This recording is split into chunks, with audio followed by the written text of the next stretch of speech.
بسم الله الرحمن الرحيم.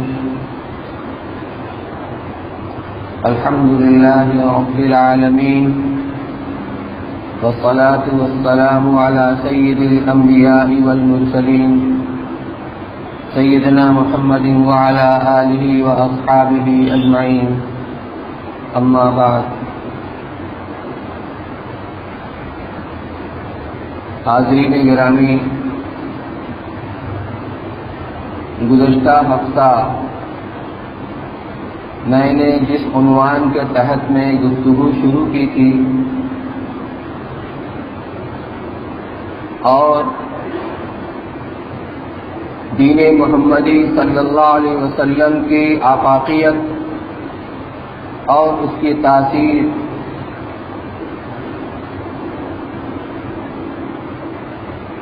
اس سلسلے میں کچھ واقعات بھی سنائے تھے، جس کا حاصل یہی تھا کہ اللہ تعالیٰ نے اس دین کے اندر کشش رکھی ہے، کیونکہ یہ دین فطرت ہے۔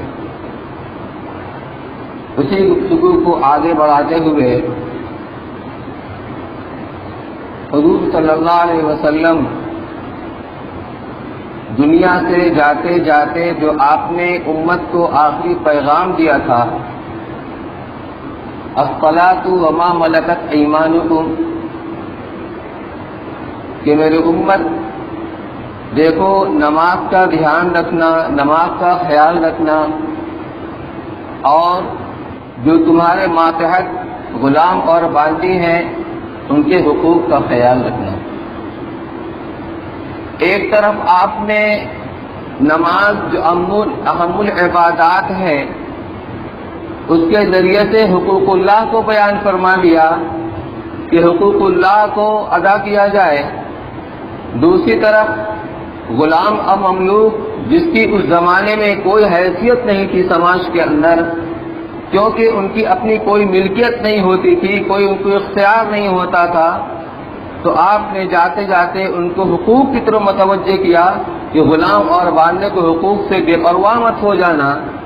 تو ظاہر سی بات ہے جو اور حقوق والے ہیں، ماں باپ کے حقوق، بھائی بہنوں کے حقوق، پڑوسیوں کے حقوق، جتنے حقوق والے ہیں، تو اس عنوان کے ذریعے سے آپ نے حقوق العباد کو بھی بیان کر دیا کہ ایک طرف حقوق اللہ کا بھی اہتمام کیا جائے اور دوسری طرف حقوق العباد کا بھی پورا خیال رکھا جائے، دھیان رکھا جائے۔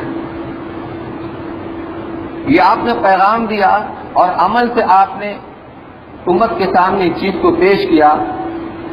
مکہ مکرمہ کی زندگی میں حضرت زید بن حارثہ رضی اللہ تعالیٰ عنہ جو بچپن ہی میں غلام بنا لیے گئے تھے، حضرت خدیجہ رضی اللہ تعالیٰ عنہ نے جو ان کی مالک تھی حضور صلی اللہ علیہ وسلم کو ہیوا کر دیا تھا، آپ کو دے دیا تھا۔ تو حضور صلی اللہ علیہ وسلم نے ان کے ساتھ جو معاملہ فرمایا تھا، واقعہ تفصیلی مجھے وہ عرض نہیں کرنا ہے کہ ان کو اپنا آزاد کرنے کے بعد اپنا منہ بولا بیڑا قرار دے دیا تھا، لے پالک بنا لیا تھا۔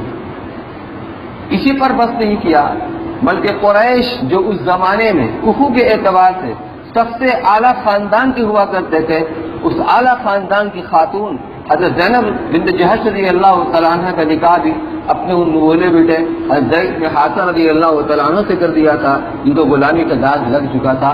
آپ نے اپنا عمل امت کے سامنے پیش فرمایا، سماجی برابری، انسانی مساوات کو آپ نے اپنے عمل سے پیش فرمایا اور جاتے جاتے دنیا کو یہ پیغام دے دیا۔ تاریخ کو اوراق اٹھا کر دیکھیے، حضرت عمر رضی اللہ تعالیٰ عنہ کا زمانہ خلافت ہے، سن 17 ہجری کے اندر مسلمانوں کی رفتار حکومت کو فتح کرنے کی، ملکوں کو فتح کرنے کی بڑھتی چلی جا رہی ہے۔ بڑھتے بڑھتے یہ مسلمان پہنچے ہیں بیت المقدس تک۔ مقابلہ بہت سخت تھا، محاصرہ کیا گیا، دشمن اس محاصرے سے تنگ آ گیا۔ اگر زوردار حملہ کیا جاتا تو وہ لوگ مداخلت کو ترک کر دیتے، ہتھیار کو رکھ دیتے، لیکن انہوں نے خود پیشکش کی کہ آپ اپنے امیر کو ہمارے سامنے لائیے، ہم بیت المقدس سے کنجی آپ کے حوالے کر دیں گے بغیر لڑے بھیڑے۔ مشورہ ہوا کیا ہونا چاہیے؟ حضرت عمر رضی اللہ عنہ کے پاس خط لکھا گیا کہ صورتحال یہ حضرت نے مشورے کی مجلس بلائی جس کو عثمان رضی اللہ تعالیٰ عنہ بھی تھے، حضرت علی رضی اللہ تعالیٰ عنہ بھی تھے. تو حضرت عثمان رضی اللہ تعالیٰ عنہ نے مشورہ دیا کہ حضرت دشمنوں کی پیشکش سے معلوم ہوتا ہے کہ ان کی قوت مدافعت جماعت جواب دے رہی ہے اور وہ کمزور پڑ گئے ہیں، لہذا ایک حملہ اور کیا جائے اور بیت المقدس پر ہمارا قبضہ ہو جائے گا. لیکن حضرت علی رضی اللہ تعالیٰ عنہ نے ان کے خلاف رائے دی کہ حضرت میری رائے یہ ہے کہ آپ بنفس نفیس وہاں تشریف لے جائیں، اس لیے کہ اگر بغیر خونریزی کیے ہوئے، بغیر قتل و قتال کیے ہوئے اگر بیت المقدس خاک آ جاتا ہے تو اس سے بہتر ہے. چنانچہ حضرت عمر رضی اللہ تعالیٰ عنہ نے ان کی رائے کو پسند فرمایا اور فیصلہ ہو گیا. سفر شروع ہوا. کس کا سفر؟ اس بادشاہ کا، اس امیر کا جو لاکھوں مربع میل کے ایریا کے اوپر حکومت کرتا تھا. اس کا سفر کس شان کے ساتھ ہوا کہ سفر میں ایک ساتھی ہے، رفیق سفر، وہ ان کے غلام ہیں حضرت عمر رضی اللہ تعالیٰ عنہ کے. ان کو رفیق سفر بنایا اور ساتھ میں زاد راہ کیا تھی؟ ایک تھیلے کے اندر ستو تھا اور ایک لکڑی کا پیالہ تھا پانی پینے کے لیے جس کو ضرورت وقت وضو کے واسطے استعمال کیا جاتا تھا، اور ایک اونٹ کی سواری. یہ اس بادشاہ کا توشہ، اس کے سفر کا انداز. اسلام نے اپنے عمل سے اس کو پیش کیا ہے. اس کے اثرات پڑتے تھے گہروں کے اوپر کہ ہزاروں میل دور بیٹھے ہوئے بھی حضرت عمر رضی اللہ تعالیٰ عنہ سے وہ برعوب رہا کرتے تھے. سفر شروع ہوا. کچھ دیر حضرت عمر رضی اللہ تعالیٰ عنہ اونٹ پر سوار ہوتے تھے، غلام پیدل چلتا تھا. کچھ دیر غلام اونٹ پر سوار ہوتا تھا اور امیر المؤمنین عمر رضی اللہ تعالیٰ عنہ اونٹ کی نکیل کو پکڑ کر پیدل پیدل چلتے تھے. میں سب راستے کی باتوں کو حذف کر رہا ہوں. جب عمر رضی اللہ تعالیٰ عنہ بیت المقدس کے گیٹ کے پاس پہنچے ہیں، اس سے قریب پہنچے ہیں شہر پناہ کے، تو تمام پادری اور عیسائی اپنی کتابیں کھولے ہوئے بیٹھے تھے کہ وہ ساری علامات ان کتابوں کے اندر موجود تھی جو وہ دیکھنا چاہتے تھے امیر مسلمانوں کے امیر کے اندر. تو کیا منظر دیکھا؟ اس وقت غلام کی باری اونٹ پر سوار ہونے کی تھی اور عمر رضی اللہ عنہ کی باری پیدل چلنے کی تھی. تو وہ امیر، مسلمانوں کا امیر اور مسلمانوں کا بادشاہ اونٹ کی نکیل اپنے ہاتھ میں لے کر پیدل چل رہا تھا اور غلام اونٹ کے اوپر سوار تھا اور عمر رضی اللہ عنہ کے کپڑوں کے اندر پیون لگ رہے تھے. یہ دیکھ کے انہیں چاہیے ان کے حوالے کر دی، اس قوم سے ہم لڑ نہیں سکتے. انسانی مساوات کا درس دیا ہے اور عمل سے اس کو دکھلایا ہے. مساوات کسے کہتے ہیں؟ آئے دنیا والے آ کر دیکھیں یہاں پر، یہ سماجی برابری. تو حضور صلی اللہ علیہ وسلم کے اس پیغام کو مسلمانوں نے اپنے گوش دل سے سنا اور اس کو اپنے دل کے اندر سمو کر رکھ لیا. اس کے بعد صحابہ کرام کے زمانے کے بعد جو زمانہ آیا، تابعین کے زمانہ آیا، تبع تابعین کے زمانہ آیا، تو ایسا زمانہ آیا کہ مسلمانوں کے بڑے بڑے شہروں کے اندر، مکہ، مدینہ، کوفہ، بصرہ، ان شہروں کے اندر جو علم اور مشیقت کی بڑی بڑی مسندیں تھیں اس کے اوپر وہ لوگ بیٹھے تھے اور فائز تھے جو غلام اور غلام زادے تھے. یہ مقام ان کو ملا ہے. اسلام نے جب ان کے ساتھ اس سماجی انصاف اور سماجی برابری ان کو دی ہے. شیخ ربیعۃ الرائے، مسلمانوں کے سر کے تاج، عبداللہ بن مبارک رحمۃ اللہ علیہ، امیر المؤمنین فی الحدیث، امام بخاری رحمۃ اللہ کے استاد، بہت سارے مشائخ اور علماء ہیں. یہ کب ہوا؟ جب مسلمانوں نے اس دین کو اپنے عملی زندگی کے اندر داخل کیا. جب یہ معاشرہ، جب غیر لوگ دیکھتے تھے اس سے متاثر و بغیر نہیں رہتے تھے اور اسلام کی، مسلمان کی محبت ان کے دل کے اندر آتی تھی. آج معاملہ کیا ہے؟ مجھے تو اسی کا موازنہ کرنا ہے. اور آگے بڑھیے. آپ کے ہندوستان کے اندر جو ساحلی علاقہ تھا، کیونکہ بادبانی کشتی چلا کرتی تھی، تو ملک عرب سے تاجر آتے تھے تو مالابار کے علاقے میں، جس کو آپ کالی کٹ سمجھ لیجیے آج کا، اسی طریقے سے لکادیپ جس کو آج لکشدیپ کہتے ہیں جزیرہ، اسی طرح سراندیپ جس کو آج لنکا کہا جاتا ہے، ان کی کشتیاں یہاں آتی تھیں، یہاں کا تجارت کرتے تھے. تو زمانۂ نبوت کے اندر ہی مسلمانوں کی یہاں آمد شروع کی، بلکہ اس کے پہلے سے تھی. تجارت کے ذریعے یہاں اسلام پھیلا. ہندوستان کے اندر سب سے پہلی مسجد وہ سراندیپ یعنی لنکا کے اندر بنائی گئی. وہاں کا راجا ہی مسلمان ہوا. مجھے تفصیل میں نہیں جانا ہے، مجھے یہ عرض کرنا ہے کہ صرف لشکروں کے ذریعے سے اور لڑائی کے ذریعے سے اسلام نہیں پھیلا ہے، تجارت کے ذریعے سے اور اسلامی رواداری کے ذریعے سے اور آپسی ملاقات، آپسی جو مدارات ہیں اس کے ذریعے سے اسلام پھیلا ہے۔ ہندوستان کے اندر سب سے پہلا جب مسلمانوں کا لشکر آیا ہے، محمد ابن قاسم جو فاتح سندھ ہیں، حجاج ابن یوسف ثقفی کے بھتیجے ہیں، 17 سال کی عمر میں سن 89 ہجری کے اندر سندھ کے راستے ہندوستان کے اندر آئے۔ اس کے پیچھے بھی ایک واقعہ اس کا محرک، مجھے اس کو عرض نہیں کرنا ہے ورنہ وقت ختم ہو جائے گا۔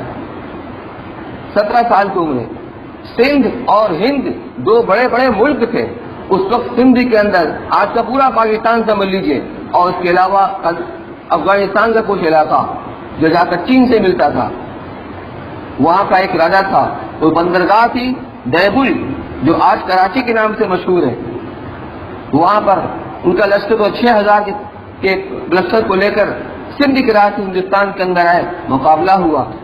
حجاج براہ راست وہاں سے پوری نگرانی کر رہا تھا۔ ایسا انتظام بنایا تھا مسلمانوں نے کہ 3 دن کے اندر سندھ سے کوفہ اور کوفہ سے سندھ ڈاک آتی رہتی تھی، حالات کو معلوم کر کے وہیں سے ان کی وہ رہنمائی کیا کرتا تھا حجاج۔ اب کامیاب مقابلہ کیا ہے اور آگے بڑھتے ہی گئے۔ ہندوؤں کی دلوں کے اندر مسلمانوں کی شبیہ یہ بنائی گئی تھی کہ یہ ملش قوم ہے، چھوا چھات کی یہ ملش قوم ہے، انتہائی نفرت کرتے تھے۔ لیکن میدان جنگ کے اندر جب مسلمان فوجیوں نے جب جنگ ختم ہو جاتی تھی، ان کی لاش کو اٹھا کر ٹھکانے لگاتے تھے، دفنوں کی مرہم پٹی کرتے تھے تو ان کی آنکھیں پھٹی کی پھٹی رہ جاتی تھی۔ محمد ابن قاسم ثقفی رحمۃ اللہ علیہ نے حجاج ابن یوسف کی رہنمائی میں ان کے عوام کے ساتھ وہ معاملہ کیا ہے، سب کے دلوں کو جیت لیا۔ کاریگروں کو، تاجروں کو، کاشتکاروں کو پوری رعایت دی، حتیٰ کہ جو مذہبی لوگ تھے ان کو بھی رعایت دی، بلکہ ان کو جتنی رعایت اپنے حکومت کے اندر تھی اس سے زیادہ ان کو رعایت دی۔ لوگ ان میں گرویدہ ہو گئے، کس طرح اسلام پھیلا۔ یہ جو تجارتی قافلہ ہندوستان کی طرف آتا تھا تو آپ ادھر سے بڑھیے مالابار کی طرف سے، سری لنکا کی طرف سے آگے جو پٹی ہے وہ آپ کو ملیشیا اور انڈونیشیا وہ جزائر آپ کو ملیں گے۔ چنانچہ ایک قافلہ انڈونیشیا ہی پہنچا، ان کا وہاں پر آنا جانا رہا کرتا تھا، جس میں صحابہ اور تابعین بھی تھے۔ یہ غلہ لے کر کے پہنچے تھے وہاں پر تجارت کرنے کے لیے۔ جب وہاں پہنچے تو حد معمول بادشاہ کی خدمت میں گئے اور اس کو بتانے کے لیے کہ ہم آئے ہیں اور ہم یہاں تجارت کرنا چاہتے ہیں۔ تو وہاں کے بادشاہ نے کہا کہ ایسا ہے کہ ہمارے یہاں قحط پڑا ہوا ہے، غلے کی کمی ہے، گرانی کا زمانہ ہے اور تم کو اس میں نفع نہیں ہوگا۔ میرا مشورہ یہ ہے کہ میں تم کو جانتا ہوں تم آتے رہتے ہو، اس لیے میں تمہاری بہتری اور تمہاری خیرخواہی مشورہ دے رہا ہوں کہ قریب کے جزیرے میں چلے جاؤ، وہاں ایسے حالات نہیں ہیں، وہاں تم کو پروفٹ ملے گی، نفع ہوگا۔ تو ان لوگوں نے کہا کہ ٹھیک ہے، مشورہ کر کے جو فیصلہ ہوگا ہم کو اس سے مطلع کر دیں گے۔ مشورے کے لیے بیٹھے کیا کرنا چاہیے؟ تو ایک ساتھی نے کہا میری رائے تو یہ ہے، میرے ساتھ جتنا غلہ آیا ہوا ہے وہ 300 اونٹ غلے کا، یعنی 300 کنٹینر، میں تو یہاں کے غریب عوام کو ان کو وقف کر دوں گا، ان کے اوپر تقسیم کر دوں گا، مجھے اللہ کی ذات سے امید ہے کہ کئی گنا مجھے پروفٹ ملے گی۔ جب انہوں نے پہل کی تو دوسرے ساتھی نے ہمت کی، کہا میرا غلہ بھی یہاں کے غریبوں کے لیے وقف ہے۔ شدہ تمام ساتھیوں نے یہ ارادہ کر لیا، عزم کر لیا کہ ہم اپنا غلہ یہاں کے عوام کو تقسیم کر دیں گے اور ہم واپس لے کر نہیں جائیں گے، نہ کہیں اور تجارت کریں گے، کیونکہ ان مسلمان کا مقصد تجارت نہیں تھا، تجارت کے راستے اسلامی تعلیمات کو فروغ دینا تھا۔ پھر بادشاہ کے پاس گئے، کہا حضور ہم لوگوں نے مشورہ یہ کیا ہے کہ جتنی پروفٹ ہم کو یہاں ملے گی کہیں اور نہیں ملے گی۔ کیسی باتیں کرتے ہو؟ یہاں کی اکنومی کو ہم جانتے ہیں، یہاں کے حالات کو ہم جانتے ہیں، ہم یہاں کے بادشاہ ہیں۔ کہا حضور ہم اللہ سے تجارت کر رہے ہیں، ہم یہ چاہتے ہیں کہ آپ کی نگرانی میں اور آپ کی ذمہ داری میں ہمارا یہ غلہ یہاں کے عوام، یہاں کی ضرورت مندوں کو تقسیم کر دیا جائے۔ آپ بادشاہ کی آنکھیں پھٹی کی پھٹی رہے گی کہ یہ میں کیا دیکھ رہا ہوں، کیا سن رہا ہوں، اتنا متاثر ہوا، اس نے کہا آپ لوگ یہی رکے، میں ابھی آ رہا ہوں۔ وہ اندر گئے، بادشاہ سلامت غسل کیا اور ایک عام آدمی کے لباس پہنا اور آئے اور آ کر کہا پہلے مجھے اسلام کا کلمہ پڑھا دو، تقسیم تو بعد میں کر دی جائے گی۔ جب بادشاہ مسلمان ہو گیا تو صحابہ اور تابعین کا مجمع انہوں نے خوشی میں اللہ اکبر سے نعرے لگائے. جو نعرہ لگائے تو گونج ہوئی اور شہر کے لوگ پریشان کیے. گونج کہتی ہے کوئی فتنہ تو نہیں ہو گیا, کوئی بغاوت تو نہیں ہو گئی. لوگ حالات کو دیکھنے سمجھنے کے لیے آئے تو بادشاہ نے کہا کہ سنو, یہ ایسے شریف لوگ ہیں کہ ہم نے آج تک کبھی ایسے شریف لوگوں کو نہیں دیکھا, ایسے ایماندار فرشتہ صفت. اور ان کے ساتھ یہ معاملہ ہوا ہے, پورا واقعہ بیان کیا. کہ میں تو مسلمان ہو چکا ہوں, تمہیں آزادی ہے, اپنے مذہب پر رہو چاہے اسلام قبول کرو. سب نے اسلام قبول کر لیا اور پورا جزیرہ مسلمان ہو گیا. تو میرے بھائی اور بزرگوں, اسلام تجارت کے راستے سے پھیلا ہے, ان تاجروں کے ذریعے سے, بشرطے کہ یہ تاجر اسلامی احکامات اور تعلیمات کے مطابق تجارت کرے. آج اس ملک کے اندر منظم طریقے پر مسلمانوں کے خلاف لوگوں کے ذہنوں کو ورغلایا جا رہا ہے, زہر بھرا جا رہا ہے اور لوگ متاثر ہو رہے ہیں. پھر بھی اللہ کا شکر ہے, ہمارے جو قائدین ہیں, ذمہ داران, وہ ایک تجزیہ کر کے بتاتے ہیں کہ آپ ایک اندازہ کر لیجئے کہ اس ملک کے اندر جو برادران وطن ہیں اس میں سے 15 سے لے کر 20% تک وہ طبقہ ہے جو ہمارا دشمن ہے. اگر ہم سونے کے لیے بن جائیں گے تب بھی وہ ہم سے وفاداری نہیں کر سکتے. دشمنی قسم کھائی ہوئی. 5 سے 10% وہ لوگ ہیں جو ہمارے حمایتی ہیں. اب بچا 70% طبقہ, جو 70% وہ ہے جو خاموش ہیں, نہ ہمارے دشمن ہیں نہ ہمارے حمایتی ہیں. اب ہماری ذمہ داری کیا بنتی ہے؟ ہماری ذمہ داری یہ بنتی ہے کہ جو دشمن ہیں ان کو تو ہم دوست بظاہر نہیں بنا سکتے ہیں, ویسے اللہ قدرت میں کوئی سب چیز ہے, کچھ مشکل نہیں, لیکن یہ 70% بچا ہوا ہے اس کو ہم دشمن نہ بننے دیں, یہ ہمارے اوپر منحصر ہے. تو پھر ہمیں کیا کرنا چاہیے؟ ہمیں ان کے ساتھ اپنے معاملات کو درست رکھنا چاہیے. ہمارے پڑوس کے اندر کوئی غیر مسلم ہے, کوئی بھی ہو, کسے باشد, مسلمان ہی غیر مسلم ہے, کوئی موقع آ جائے, کوئی انتقال ہوگا کسی کا, تعزیت میں چلے گئے, ہمدردی میں چلے گئے, بیمار ہو گیا, عیادت کرنے کے لیے چلے گئے, ایسے بھی صحیح خدمت کرنے لگے. کبھی کوئی غریب ہے, بیمار ہے, اس کے علاج میں پیسہ لگا دیا. اسلامی رواداری کا مظاہرہ, معاملات کے اندر احسان کے معاملوں کے ساتھ کرنا, سفر کرنے ساتھ ہو گیا احسان کے معاملہ کرنا, کچھ کھانے کے لیے پیش کر دیا ان کے سامنے, بھلے وہ نہ کھائیں, اس کی بھی اثرات پڑتے ہیں. اور ایسا نہیں ہے, ہمارے ایک ساتھی ایک دوست ہیں, ان کے ساتھ یہ معاملہ پیش آیا. ان کے پڑوس میں ایک بنگالی رہتی تھی, وہ بیمار ہو گئی, وہ اسپتال گئے تو ڈاکٹروں نے کہا کہ تم یہ بنگالی اور تم مسلمان, تم کو اسے کیا لینا دینا ہے, یعنی ہماری پڑوس کا نکل لو یہاں سے. ان کو نکال دیا. اگلے دن پھر گئے, پھر ڈاکٹر نے وہی معاملہ کیا. تو ڈاکٹر صاحب ایسا ہے کہ ان کی جو بھی دوا ہوگی وہ آپ پرچہ مجھے دیجیے گا, ان کی دوا میں لاؤں گا. تو حیرت سے دیکھ رہا ہے یہ مسلمان اور یہ بنگالی, اور واقعی انہوں نے ساری دوا لے کر کے دی. اب کئی روز تک گئے, اس کا اثر ان لوگوں کے اوپر پڑا. میں مختصر میں سنا رہا ہوں. ایک واقعہ ہمارے مدرسے کے ایک استاد کے ساتھ ہوا کہ وہ سواری کے اوپر ٹوٹو پر کہیں جا رہے تھے. راستے میں ایک بوڑھی عورت نے اس کو ہاتھ دے کر روکا, کہا فلاں جگہ جانا ہے. اس نے کہا میں اتنا روپیہ لوں گا. کہا بیٹا میرے پاس اتنا ہی روپیہ ہے, پورا پیسہ نہیں ہے. اس نے کہا نہیں اتنا ہی لوں گا تب تو لے کے چلوں گا. تو مدرسے کے استاد نے کہا کہ پیسہ میں دیتا ہوں, اس کو بیٹھاؤ. آپ کیا سمجھتے ہیں اس کا اثر نہیں پڑے گا؟ کمی ہماری طرف سے ہے. ہم اسلامی رواداری کو, اسلامی تعلیمات کو اپنی زندگی میں ان کے سامنے پیش کریں. آج ہمارے بڑے یہ کہتے ہیں کہ ہندوستان کے اندر کم و بیش 640 ضلع ہیں, اضلاع ہیں. ان کے اندر تقریباً 34 اضلاع وہ ہیں جہاں مسلمان اکثریت کے اندر ہیں, باقی سارے اضلاع مسلمان اقلیت میں, کہیں بہت زیادہ اقلیت کے اندر ہیں.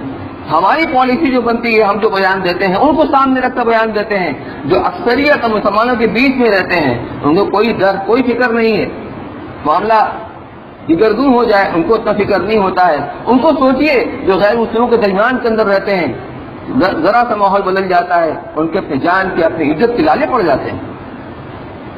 تو جذباتی بیان سے گریز کرنا, بچنا, جذباتی بیان سے گریز کرنا, ان کے ساتھ رواداری کا معاملہ کرنا, احسان کا سلوک کرنا. اور کوئی قومی معاملہ آ جائے اس کا تعلق مذہب سے نہ ہو, حقوق انسانی سے ہو, تو جدوجہد میں ان کا ساتھ دینا, وغیرہ وغیرہ، یہ ساری چیزیں ہیں۔ میرے بھائیو بزرگوں دوستو، اس وقت جن خطرناک حالات سے ہم گزر رہے ہیں ہمارے واسطے بہت ضروری ہے۔ یہ تو ہمارے مذہب کی تعلیم ہے، ہمارے رسول صلی اللہ علیہ وسلم کا یہ اسوہ ہے، آپ کی تعلیم ہے، اس سے ہم سب کی ذمہ داری بنتی ہے۔ اللہ تعالیٰ ہم سب کو کہنے سننے سے زیادہ عمل کرنے کی توفیق نصیب فرمائے۔ وآخر دعوانا الحمد للہ رب العالمین۔